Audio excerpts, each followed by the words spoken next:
सेठ अब्दुल्ला के निमंत्रण पर 1893 में महात्मा गांधी दक्षिण अफ्रीका गए थे। अब्दुल्ला ने गांधी को एक मुकदमा लड़ने के लिए बुलाया था। गांधी का अफ्रीका जाने का सिलसिला यहीं से शुरू हुआ, लेकिन यहाँ भारतीयों के साथ भेदभाव देखकर गांधी जी अंदर से विचलित हो गए। यही कारण रहा कि उन्होंने इस भेदभाव को समाप्त करने का संकल्प लिया। डरबन यात्रा के दौरान गांधी जी खुद भी इसके शिकार हुए।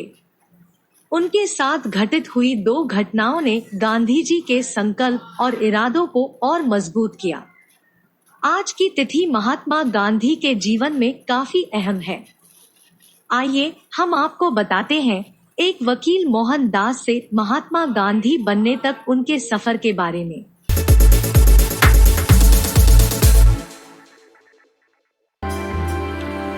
अब्दुल्ला के निमंत्रण पर गांधी पहुंचे अफ्रीका। अब्दुल्ला के निमंत्रण पर गांधी जी पानी के जहाज पर सवार होकर दक्षिण अफ्रीका की धरती पर उतरे। वह डरबन पहुंचे और 7 जून 1893 को प्रिटोरिया जाने के लिए ट्रेन पर चढ़े। गांधी जी के पास ट्रेन का फर्स्ट क्लास का टिकट था। प्रथम श्रेणी का टिकट होने के बावजूद उन्हें कोच में अपमानित होना पड़ा। ट्रेन जब पीटरमारिट्जबर्ग पहुंचने वाली थी तो उन्हें 3rd क्लास वाले डिब्बे में जाने के लिए कहा गया, लेकिन गांधी जी ने इनकार कर दिया तो उन्हें जबरदस्ती पीटरमारिट्जबर्ग स्टेशन पर ट्रेन से धक्का देकर उतार दिया गया था। गांधी जी के सामान को ट्रेन के बाहर फेंक दिया गया। ट्रेन के पायदान पर बैठकर उन्होंने अपना सफर पूरा किया। इस घटना से गांधी जी काफी आहत हुए थे। बता दें कि उस वक्त फर्स्ट क्लास कंपार्टमेंट में सिर्फ गोरे लोग ही सफर कर सकते थे। अत्याचार और जुल्म का यह सिलसिला यही नहीं थमा।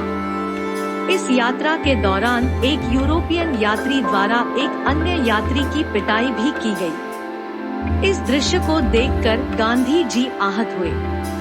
उनकी इस यात्रा के दौरान गांधी को अन्य कठिनाइयों का सामना करना पड़ा। प्रिटोरिया के कई होटलों में उनको अंदर प्रवेश नहीं करने दिया। होटल प्रबंधन ने उनको यहाँ ठहरने से मना कर दिया।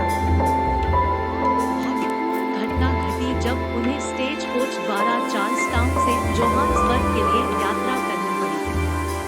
गांधी कंडक्टर द्वारा को डिब्बे पर कोचमैन के साथ बाहर बैठाया गया, जिसने बाद में उसे एक गंदे बोरी के कपड़े पर फर्श पर बैठने का आदेश दिया। ऐसा करने से मना करने पर कंडक्टर ने उसके साथ मारपीट की। कुछ श्वेत यात्रियों का समय पर हस्तक्षेप, जिन्होंने इस क्रूरता का विरोध किया, गांधी को और अपमान से बचाया।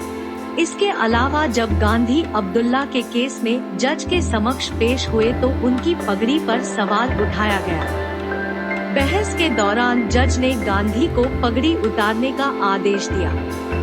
हालांकि गांधी ने जज के आदेश को मानने से इनकार कर दिया था।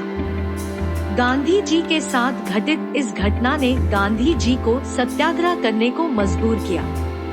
सत्याग्रह यानी अन्याय के खिलाफ शांतिपूर्वक लड़ना।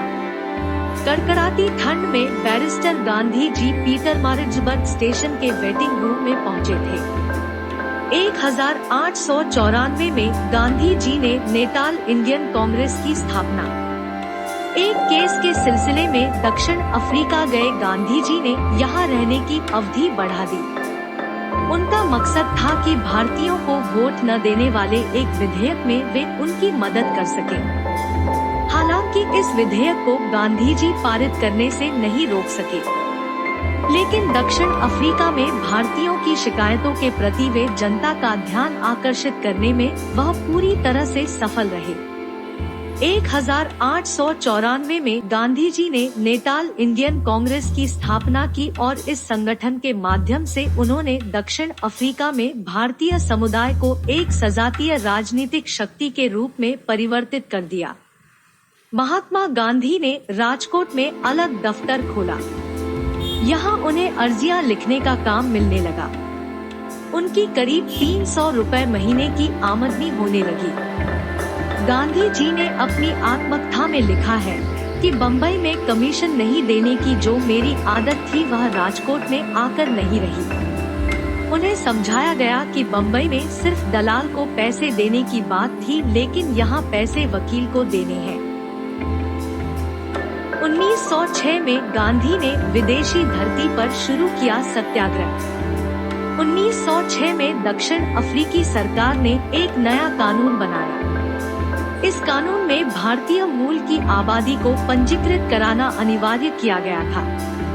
उस साल 11 सितंबर को जोहान्सबर्ग में हुई एक बैठक में भारी विरोध प्रकट किया गया था। इसमें गांधी ने अहिंसा विरोध की विचारधारा को पहली बार अपनाया गया। दक्षिण अफ्रीकी सरकार के खिलाफ लंबा समय लगा। इस संघर्ष में 7 वर्ष लगे। इस सत्याग्रह में गांधी सहित हजारों भारतीयों को हड़ताल करने, पंजीकरण से इनकार करने, पंजीकरण कार्ड जलाने अथवा अहिंसक प्रदर्शन करने वाले अन्य रूपों में संलिप्त होने के लिए जेल भेज दिया गया। उन पर जमकर कोड़े बरसाए गए। 1893 से लेकर 1914 तक महात्मा गांधी दक्षिण अफ्रीका में रहे और नागरिक अधिकारों के लिए सत्याग्रह करते रहे। 1915 में वह भारत लौटे। इसके बाद भारत की आजादी का जो आंदोलन उन्होंने चलाया उसी ने हमें अंग्रेजों से आजाद कराया। गांधी को 1915 में सरकार की ओर से कैसरे-हिंद स्वर्ण पदक प्रदान किया गया। भारत आगमन के बाद गांधी जी यहाँ देश को अंग्रेजों से आजाद कराने की दिशा में बढ़ने लगे। गांधी जी की विशेष भूमिका वाला सत्याग्रह आंदोलन 1917 चंपारण जिले में हुआ था। गांधी जी ने न सिर्फ भारत को आजादी दिलाया बल्कि पूरी दुनिया में लोगों को नागरिक अधिकारों एवं स्वतंत्रता के प्रति आंदोलन के लिए प्रेरित किया।